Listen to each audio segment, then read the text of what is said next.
Je vous emmène aujourd'hui à Melle. Nous sommes dans le Poitou. Regardez ce joli beffroi et ces toutes petites rues.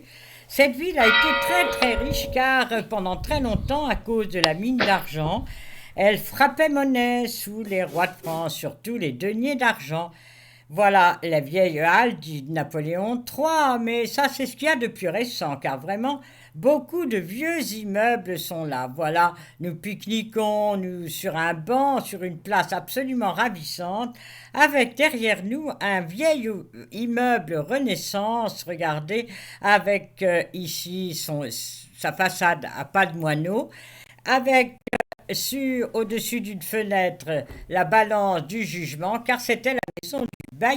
C'est lui qui rendait justice, d'où cette décoration. D'autres vieilles tours, alors là encore antérieures à la Renaissance, XIIIe siècle. Là, les balustres tout à fait typiques de la Renaissance on copie l'Italie à l'époque. Et derrière le clocher de l'église Saint-Léger. Alors là, 5 églises dans un périmètre de 500 mètres. C'est incroyable. Toutes plus belles les unes que les autres.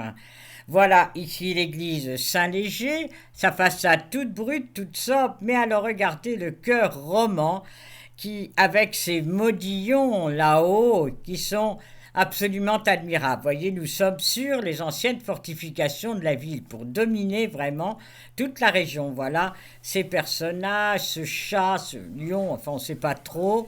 Et puis d'autres avec des motifs géométriques. Et regardez celui-là, alors ça c'est mon préféré, la chouette. Quand vous pensez qu'elle a 1000 ans, c'est absolument ravissant. Ensuite, le portail, avec là encore bien usé par les ans, mais qui montre avec ses colonnettes l'art roman, tout à fait brut, tout à fait sobre. Regardez la façade, avec encore la vieille tour qui devait servir de guet à l'époque où il était sur les fortifications. Là, c'est un immeuble 18e, lui aussi majestueux. Et ensuite, voilà, la merveille, c'est l'église romane. Elle est dédiée à Saint-Hilaire, le premier évêque de Poitiers qui mourut en 367, 1109 le chœur et le transept, et 1150 la nef et la façade. C'est Emericus Abellini qui finança ces travaux qui ont dû être colossaux. Quant au clocher, il est tout neuf, 1850, car il s'était effondré à la suite d'un incendie. Les contreforts sont ici remplacés par des colonnettes très élégantes avec des jolis chapiteaux, des modillons avec beaucoup de motifs et regardez la façade est qui est beaucoup plus sobre avec toutes ces fenêtres typiques de l'art roman. Voilà le portail est par lequel nous allons rentrer, le clocher à l'horizon, la façade, elle est de 1150, voyez, très brute, très sobre. C'est le village et nous sommes sur la route de Saint-Jacques de Compostelle. Quant à ce portail, voilà Constantin qui chasse les païens. Puis au-dessus des colonnettes, les vertus et les vices, vous voyez, avec des tout petits personnages tout à fait ravissants.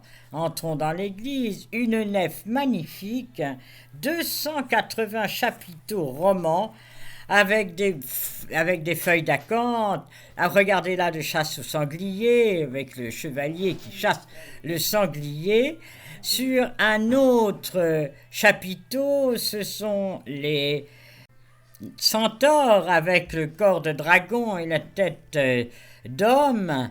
Voilà la nef dans toute sa beauté, mais ce n'est pas tout. Non seulement les chapiteaux, mais regardez bien, là il y a des restes de fresques, car elles étaient peintes, toutes ces églises, avec ces chapiteaux différents feuillages, souvent de la région. Celui-là est très très fin, très finement représenté, probablement des fougères. Et regardez les arcs, nous sommes sur le chemin de Saint-Jacques et ça fait vraiment arabe. Ce sont l'influence de ce pèlerinage et des artistes.